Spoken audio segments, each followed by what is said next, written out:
नमस्कार दोस्तों, केटी voice stories channel में स्वागत है आपका। आज की कहानी है बेटे बहू का फर्ज।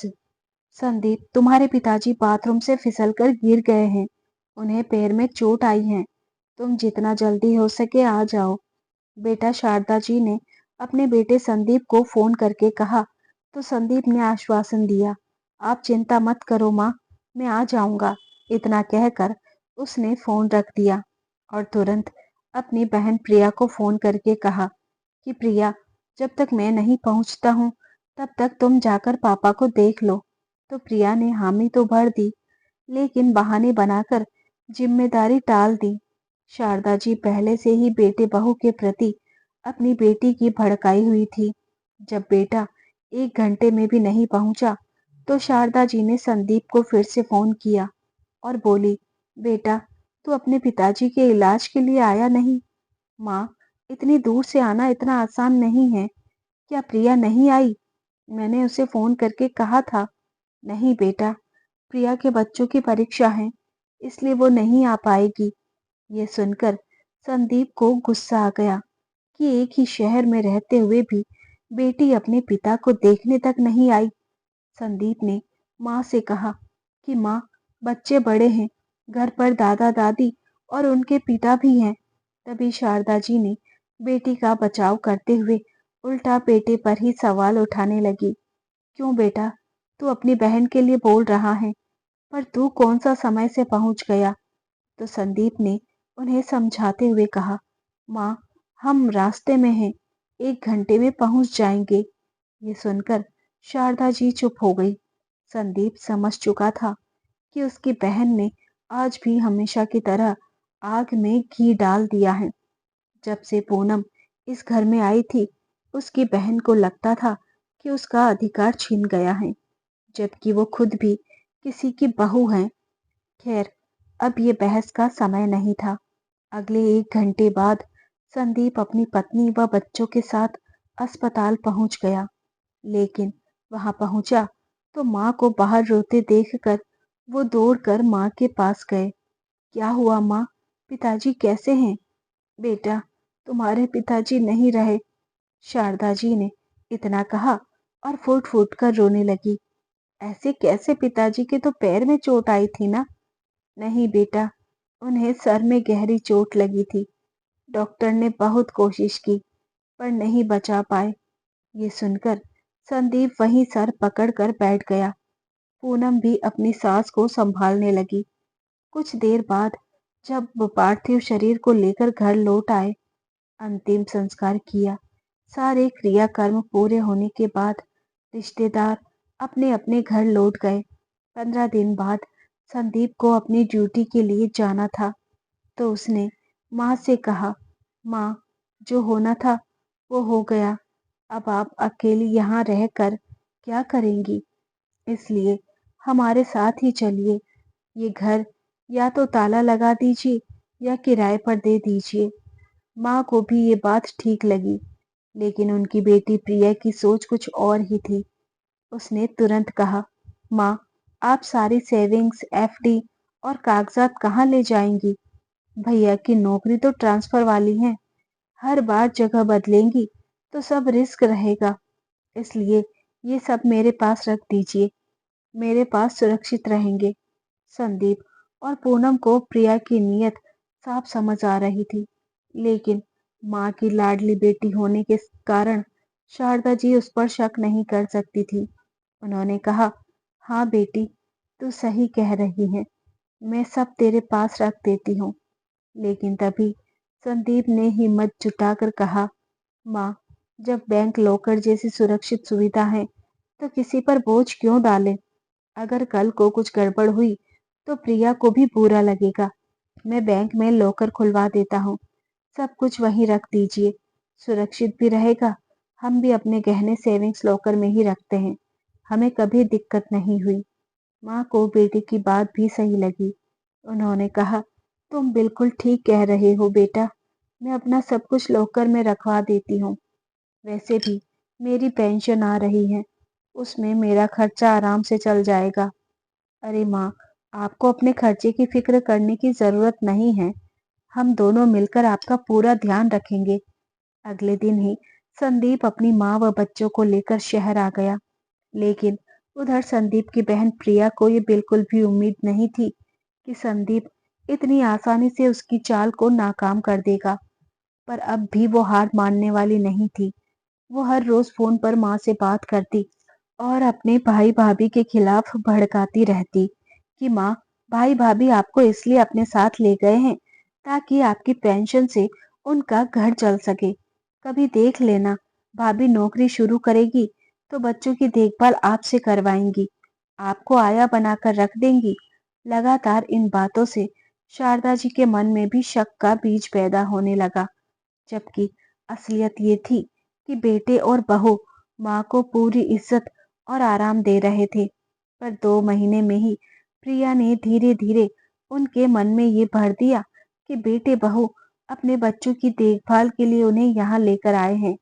अगर उनके पास पैसे ना होते तो शायद वो उन्हें अकेला छोड़ देते। उन्होंने निश्चय कर लिया कि अब मैं अपने घर ही जाकर रहूंगी। अगले दिन ही शारदा जी ने बेटे से कहा, बेटा, अभी मैं इतनी बूढ़ी नहीं हुई हूँ कि अकेले ना रह सकूं। जब लगेगा कि अब संभव नहीं है तब तुम्हारे पास आ जाऊंगी। संदीप और पूनम ने बहुत समझाया, लेकिन शारदा जी नहीं मानी। तो वो समझ गए कि माँ प्रिया की बातों से प्रभावित हैं, पर कुछ कर ना सके। वो अगले ही दिन माँ को उनके घर छोड़कर चला गया। ये देखकर प्रिया बहुत खुश हुई, क्योंकि उसकी चाल पूरी तरह सफल हो गई थी। वो बच्चों समेत माँ के साथ रहने आ गई और धीरे धीरे अपना स्वार्थ दिखाने लगी। उसने शारदा जी से कहा, माँ, आपकी पेंशन तो आती है और आपके खर्च भी खास नहीं है। मेरी बेटी को नई स्कूल और कोचिंग में डालना है, फीस बहुत ज्यादा है। आप घर का एक फ्लोर किराए पर दे दीजिए और किराया मुझे दे दीजिए। आखिर इस प्रॉपर्टी पर मेरा भी तो हक है। बेटी के प्यार में अंधी शारदा जी ने ये मान लिया। उन्होंने एक हिस्सा किराए पर दे दिया और 8,000 रुपए हर महीने अपनी बेटी को देने लगी।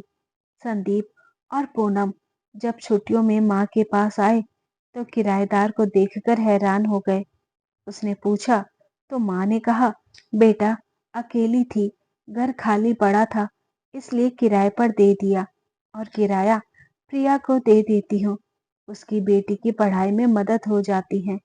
ये सुनकर संदीप ने हैरानी से माँ की तरफ देखा और बोला, वो सब तो ठीक है माँ, लेकिन वो रकम आप एफडी में क्यों नहीं कर देती? नहीं बेटा, मैं प्रिया को दे देती हूँ, उसका भी हक है इस घर पर। तभी संदीप ने तर्क किया कि माँ का हक सबका है, केवल एक का नहीं। तो शारदा जी नाराज होकर बोली, ये घर मेरे पति की मेहनत से बना है, इसमें सिर्फ मेरा हक है। मैं जिसे चाहूँ दूँ, तुम्हें दखल देने का कोई हक नहीं है। दरअसल बेटी ने शारदा जी का इतना दिमाग बदल दिया था कि माँ को अपने बेटे बहुत दुश्मन लगने लगे थे। अब संदीप ने भी ठान लिया था कि अब वो किसी भी मामले में कुछ नहीं कहेगा, क्योंकि वो अच्छे से जानता था कि प्रिया और उसका पति किस तरह के लोग हैं और लालच में पड़कर किसी भी हद तक घिर सकते हैं। लेकिन शारदा जी आज तक इस बात को स्वीकार नहीं कर पाई। उनके लिए तो उनकी बेटी उनकी आंखों का तारा थी और दामाद भी सगे बेटे से बढ़कर था। उन्हें कभी उनकी असलियत दिखाई नहीं दी। पूनम अक्सर चुप रहती, मगर मन ही मन उसे भी ये सब बहुत खलता था। अभी भी एक दिन रात को पूनम का छोटा बेटा दूध के लिए रोने लगा। घर में थोड़ा ही दूध बचा था, इसलिए पूनम ने सारा दूध अपने बच्चे को पिला दिया। लेकिन जब प्रिया ने उसे दूध पीते देखा तो तुरंत ही माँ के कान भर दिए। देखो माँ, भाभी ने सारा दूध अपने बच्चे को पिला दिया, मेरे बच्चों का ख्याल नहीं रखा। इस छोटी सी बात पर बड़ा झगड़ा हो गया है। शारदा जी ने पूनम और संदीप को खूब खरी खोटी सुनाई। संदीप ने समझाने की कोशिश की, माँ, छोटा बच्चा था, खाने से सोता नहीं, इसलिए उसे दूध पिला दिया। बड़े बच्चे तो खाना भी खा सकते हैं, इसमें गलत क्या है? लेकिन शारदा जी मानने को तैयार नहीं हुई। उन्होंने गुस्से से कहा, ये दूध मेरे पैसों से आता है, सबका बराबर हक है। उस पर यह सुनकर पूनम के सब्र का बांध टूट गया। वो फट पड़ी। बिल्कुल सही कहा आपने माँ जी, पर आपके पैसों पर हक सिर्फ आपकी बेटी और उसके बच्चों का है। मेरे और मेरे बच्चों का तो कोई हक नहीं। हमारे हिस्से में तो सिर्फ फर्ज आते हैं। अच्छा है मेरा पति कमाता है, हमें किसी पर बोझ बनने की जरूरत भी नहीं। लेकिन आज आपने हद कर दी। जब सारे हक आपने बेटी को दिए हैं, तो अब सारे फर्ज भी वो ही निभाएगी। अब मैं और सहन नहीं कर सकती। चलो संदीप, अभी इसी वक्त। संदीप अब तक चुपचाप सब देख रहा था। उसे साफ समझ आ गया कि माँ को समझाना बेकार है, और यही तो प्रिया चाहती थी कि वो घर छोड़कर चले जाएं। संदीप और पूनम अपने बच्चों को लेकर निकल गए और शारदा जी को जरा भी अफसोस नहीं हुआ। उनके मन में तो ये बैठ चुका था कि बेटा बहू सिर्फ पैसों के लिए उनके पास आते हैं। उन्हें ये देख नहीं रहा था कि असली खेल तो प्रिया खेल रही है। उन्हें बेटे बहू के खिलाफ भड़काकर अपना मतलब साध रही है। इसी बीच प्रिया के बच्चों ने भी नानी से मांगे शुरू कर दी। पहले बेटे ने अपने जन्मदिन के बहाने स्कूटी मांगी, फिर बेटी ने मोबाइल। शारदा जी ने भी खुशी खुशी सब पूरा किया। धीरे धीरे उनकी जमा पूंजी खत्म होने लगी। लेकिन प्रिया यहीं नहीं रुकी, क्योंकि अब उसे सिर्फ पेंशन या छोटे छोटे तोहफे नहीं चाहिए थे, बल्कि अब उसकी नजर माँ के गहनों और प्रॉपर्टी पर थी। और उसने माँ को बहलाकर ये कहकर लाखों के कंगन लोकर से निकलवा लिए कि उसकी देवरानी हमेशा गहनों से लदी रहती है और वो किसी शादी में कुछ नहीं पहनती। उसका पति भी बराबर उसका साथ दे रहा था। ऐसे करके प्रिया और उसके पति ने माँ की पूरी संपत्ति हड़पने के लिए सोचा। मगर कहते हैं हर बुराई का अंत होता है। अब इस बुराई के अंत का वक्त भी करीब था। एक रात शारदा जी जोर से चीखी। उनके पेट में अचानक दर्द उठा तो प्रिया समझ ही नहीं पा रही थी कि वो क्या करे। घबरा कर वो उन्हें नजदीकी डॉक्टर के पास ले गई, क्योंकि शारदा जी खुद बहुत बेचैन थी। वो पैसे लाना ही भूल गई और प्रिया जानती थी कि खर्चा उसे ही उठाना पड़ेगा। वो उन्हें एक झोला छाप डॉक्टर के पास ले गई। डॉक्टर ने बिना ठीक से देखे बस गैस की शिकायत मानकर कुछ दवाइयां दे दी और अपनी फीस ले ली। घर आकर प्रिया ने माँ को समझाते हुए कहा, चिंता मत कीजिए माँ, ये सिर्फ गैस की तकलीफ है, दवा लीजिए सब ठीक हो जाएगा। लेकिन दिन प्रतिदिन माँ की बिगड़ती हालत देखकर प्रिया समझ गई कि मामला सिर्फ गैस का नहीं गंभीर है। उसे एहसास हुआ कि यहाँ ज्यादा देर रुकना उसके लिए ठीक नहीं है। इसलिए उसने नरमी से कहा, माँ, मेरे ससुराल में चचेरी ननंद की शादी है। अभी ससुराल का मामला है, मुझे वहां रहकर सारी रस्म निभानी पड़ेंगी। कम से कम 1 महीना तो मुझे वहीं बिताना पड़ेगा। ये सुनकर शारदा जी ने उदासी से कहा, अरे बेटी, तू मुझे अकेले छोड़कर कहाँ जाएगी? तू यहीं से शादी की रस्मों में चली जाना।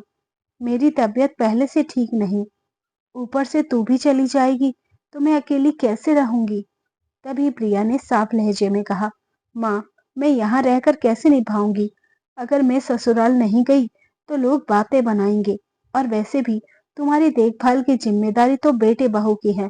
तुम बहू को बुला लो, यही उसका कर्तव्य है कि वो तुम्हारा इलाज करवाए। मैं तो आखिरकार बेटी हूँ, और समाज बेटी से उतनी उम्मीद नहीं रखता जितनी बेटे बहू से रखता है। ये कहकर प्रिया बिना माँ की ओर देखे अपना सामान पैक करने लगी और अगले 1 घंटे में अपने बच्चों को लेकर वहां से चली गई। शारदा जी बेटी को जाते हुए एकटक देखते रह गई। आज उन्हें महसूस हुआ मानो उनकी बेटी ने उनके गाल पर एक करारा तमाचा जड़ दिया हो। जिस बेटी के लिए उन्होंने हमेशा अपने बेटे बहू को कोसा था, उसी बेटी ने आज उन्हें सच्चाई का आईना दिखा दिया। शारदा जी को भी समझ में आने लगा कि शायद उन्हें कोई गंभीर बीमारी है और ऐसे कठिन समय में उनकी बेटी ने ही उनसे मुंह मोड़ लिया। अब वो असहाय होकर रो पड़ी। आज उन्हीं बेटे बहू की याद सताने लगी। उनके मन में वो सब कड़वे बोल गूंज रहे थे जो उन्होंने बहू को बार बार कहे थे। आज शारदा जी को अपनी गलतियां साफ नजर आ रही थी। उन्हें लग रहा था कि लोग अक्सर बेटी और बहू को ही दोषी मानते हैं, पर कई बार गलती माँ बाप की भी होती है, क्योंकि वो बहू को कभी अपना ही नहीं पाती, जबकि बेटी को वो सदा अपना मानकर आंख मूंद कर भरोसा करती हैं। और वही बेटी मुसीबत के समय सबसे पहले साथ छोड़ जाती हैं। शादी के बाद हर लड़की अपने मायके से ज्यादा ससुराल को प्राथमिकता देती है। यह उसका नया घर होता है, इसलिए स्वाभाविक है कि वो पहले उसी के बारे में सोचेगी। ऐसा होना भी सही है, लेकिन अगर बहू अपने मायके से ऊपर ससुराल को रख सकती है, तो फिर माता पिता क्यों बहू को अपनी बेटी से ऊपर नहीं रख पाते, क्यों उसे उतना महत्व नहीं दे पाते। और यही वजह है कि रिश्तों में खटास आने लगती है। शारदा जी इन्हीं सब विचारों में खोई हुई थी।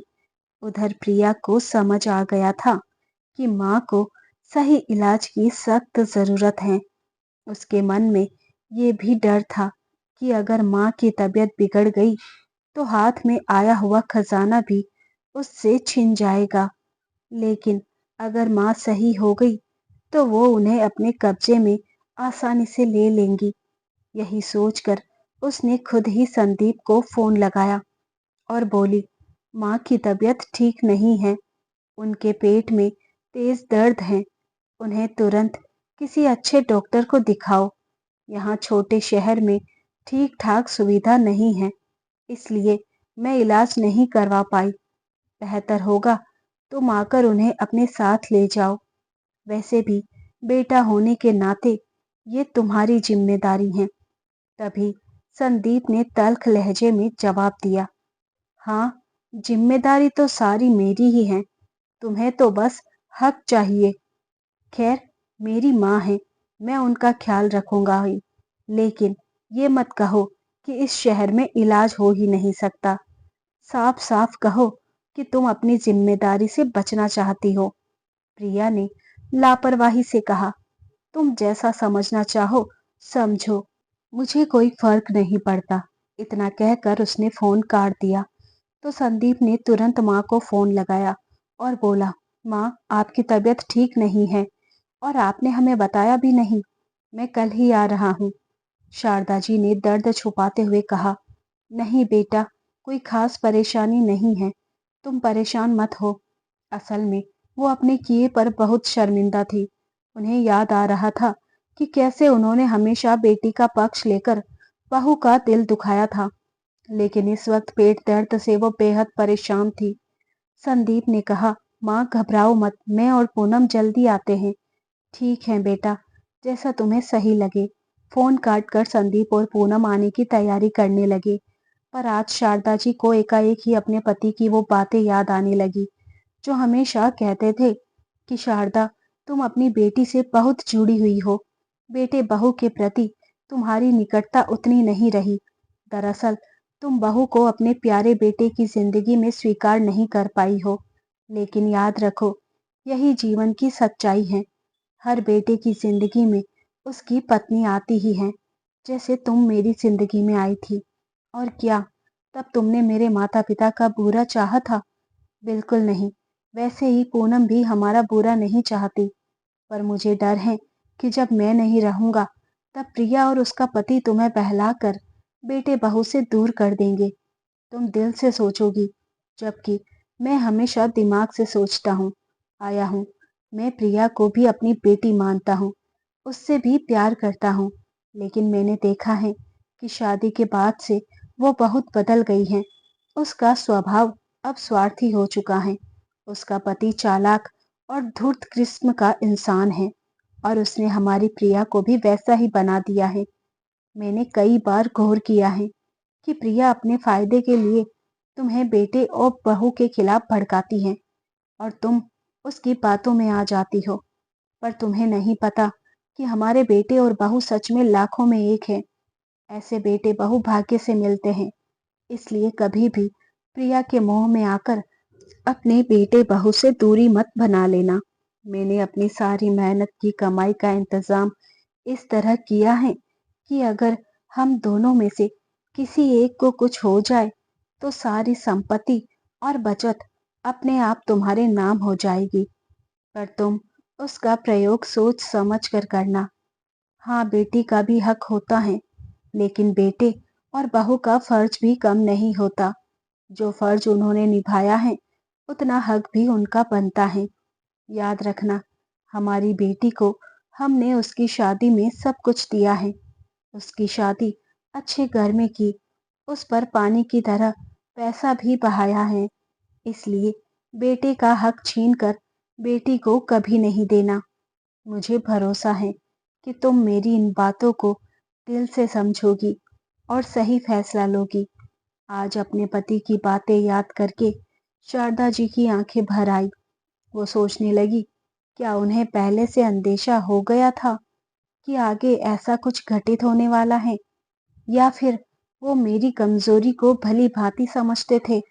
इन्हीं सवालों के बीच शारदा जी एक एक कर अपनी पुरानी भूलों को याद करने लगी। अगले ही दिन संदीप लौट आया और शारदा जी को सीधे शहर के सबसे बड़े अस्पताल ले गया। वहां उनका पूरा चेकअप हुआ। रिपोर्ट देखकर डॉक्टर ने बताया कि शारदा जी को पथरी है। इसका तुरंत ऑपरेशन करना अनिवार्य है, पर पहले आपको 50,000 रुपए जमा करवाने होंगे। तो संदीप ने बिना कोई सवाल किए उसी समय पैसे जमा कर दिए। असल में शारदा जी के पास अब खास बचत बची ही नहीं थी। उन्होंने तो अपनी अधिकांश जमा पूंजी अपनी बेटी पर ही लुटा दी थी। आज शारदा जी को गहरी चोट लगी। जिस बेटी पर उन्होंने अब तक खुलकर खर्च किया, वही बेटी उन्हें सिर्फ अपने पैसे बचाने के लिए एक अच्छे डॉक्टर तक नहीं ले गई। और जिस बहू बेटे को उन्होंने हमेशा ताने मारे, वही आज सबसे पहले उनके साथ खड़े थे। खैर, अगले दिन ऑपरेशन का समय तय हो गया। पूनम का छोटा बच्चा होने के कारण उसे अस्पताल में रुकने की इजाजत नहीं थी। ऐसे में शारदा जी ने प्रिया को फोन किया, बेटा पूनम अस्पताल में नहीं ठहर पाएगी, उसका बच्चा छोटा है, इसलिए तुम आ जाओ। सिर्फ एक दिन की तो बात है। लेकिन प्रिया ने साफ मना कर दिया। अरे माँ, ये आप कैसी बातें कर रही हैं? मैं अस्पताल में कैसे रह सकती हूँ? मुझे तो वहां की गंध से ही उल्टी आने लगती है। और वैसे भी ये जिम्मेदारी तो आपकी बहू की है, वही निभाए। पास में ही तो उसका मायका है। एक दिन की बात है, बच्चा उसकी माँ संभाल लेंगी। इतना कहकर प्रिया ने फोन रख दिया। शारदा जी की आंखों में पश्चाताप के आंसू छलक पड़े। उन्हें लगा, जिस बेटी के हक की बात सुनकर कान पक गए, वही बेटी अब माँ की जिम्मेदारी से पल्ला झाड़ रही है। संदीप ने पास आकर कहा, माँ परेशान मत होइए, मैं हूं ना, नर्स भी हैं, सब संभाल लेंगे। अगले दिन ऑपरेशन सफलतापूर्वक हो गया। कुछ दिन बाद शारदा जी घर आ गई। इस बार संदीप ने भी लंबी छुट्टी ली ताकि अच्छे से सेवा कर सके। पूनम ने भी अपनी ओर से सेवा में कोई कमी नहीं रखी, लेकिन मन ही मन वो अभी तक पिछली घटनाएं भूल नहीं पाई थी। कुछ दिन बाद प्रिया माँ से मिलने घर आई तो शारदा जी ने कटाक्ष किया, क्यों, अब फुर्सत मिली तुम्हें माँ को देखने की? तो प्रिया हंसते हुए बोली, अरे माँ, इसमें इतनी बड़ी क्या बात है? पथरी होना तो आम बात है। छोटा मोटा ऑपरेशन ही तो था, इतना गंभीर मसला नहीं कि आप मुझे ताना दे। थोड़ी देर बैठकर उसने कहा, अच्छा माँ, अब मैं चलती हूँ, घर पर बहुत काम है। हाँ, जाते जाते किराया तो दे दीजिए, बेटे की फीस और ट्यूशन भरनी है। ये सुनकर शारदा जी ने गंभीर स्वर में कहा, बेटा इस बार किराया नहीं दे सकती। ऑपरेशन में 50,000 रुपए खर्च हो गए, ऊपर से पेंशन भी कम है। बच्चों की पढ़ाई की जिम्मेदारी माँ बाप की होती है, उसे अपने हिसाब से निभाना चाहिए। इस बार मैं मदद नहीं कर पाऊंगी। इतना सुनना था कि प्रिया तुनक कर बोली, वाह माँ, बेटे के आते ही आपने तो रुख ही बदल लिया। पर ये मत भूलिए कि पापा की संपत्ति पर मेरा भी बराबर का हक है। तभी शारदा जी ने कहा, आज हिसाब किताब साफ कर ही देती हूँ। रोज रोज की खींचतान से बेहतर है कि सारे लेन देन अभी तय कर दिए जाएं। मेरे 2 बच्चे हैं तो दोनों का हक बराबर है, और जब अधिकार बराबर है तो जिम्मेदारी भी बराबर होगी। अब तक घर का किराया तुमने जितना लिया है वह करीब करीब है लाखों में है। उसमें से आधा हिस्सा संदीप को दे दो, क्योंकि आधे पैसों का हक उसका बनता है। और हाँ, जो कंगन मैंने तुम्हें दिए थे उसका भी एक हिस्सा पूनम का है। एक कंगन तुम रखो और एक पूनम को दो। और मैंने तुम्हारी बेटी को आईफोन और बेटे को स्कूटी दिलाई थी। दोनों मिलकर लगभग 2 लाख का खर्चा हुआ। अब पूनम का बेटा तो छोटा है, वो ना तो आईफोन लेगा और ना ही स्कूटी। तो बेहतर होगा कि उनकी आधी रकम तुम संदीप को दो। आखिरकार बराबरी का हक है तो बराबरी का हिस्सा भी बनता है। हक मांगने आओगी तो फर्ज भी निभाना होगा। सिर्फ बेटा और बहू सब खर्च करें और बेटी सिर्फ मेवा खाए, ये नहीं चलेगा। और अभी हाल ही में मेरे ऑपरेशन पर 50,000 का खर्चा आया है, तो उसका आधा पैसा भी तुम्हें संदीप को देना पड़ेगा। इसके अलावा अभी 1 महीने यही रहकर मेरी सेवा भी करनी होगी, क्योंकि इस हालत में मैं खुद से काम नहीं कर पाऊंगी। उसके बाद मैं प्रॉपर्टी का बराबर बंटवारा कर दूंगी। ये सुनकर प्रिया का माथा घूम गया। उसने कहा, माँ, कैसी बातें कर रही हो? आपके इलाज का पैसा मैं क्यों दूं? ये तो बेटे बहू की जिम्मेदारी होती है। माँ ने सख्त लहजे में जवाब दिया, तो क्या माँ बाप की कोई जिम्मेदारी नहीं होती? क्या हमारा फर्ज सिर्फ इतना ही है कि सारी संपत्ति उठाकर बेटी के नाम कर दें? अगर आधी संपत्ति चाहिए तो आधी जिम्मेदारी भी उठानी होगी, क्योंकि ये सब तुम्हारी मर्जी से नहीं चलेगा। जब चाहे बेटी बनकर फर्ज से बच गई और जब चाहे बेटा बनकर हक ले लिया। ऐसा नहीं होगा। आज मैं तुम्हें साफ साफ बता देती हूँ, हक और फर्ज दोनों बराबर निभाने होंगे। प्रिया को समझ आ गया कि आज माँ चुप होने वाली नहीं। उसकी सारी चालाकियां अब माँ के पकड़ में आ गई हैं। उसने उठते हुए कहा, अच्छा माँ, रहने दो ये सब बातें, मैं अब चलती हूँ।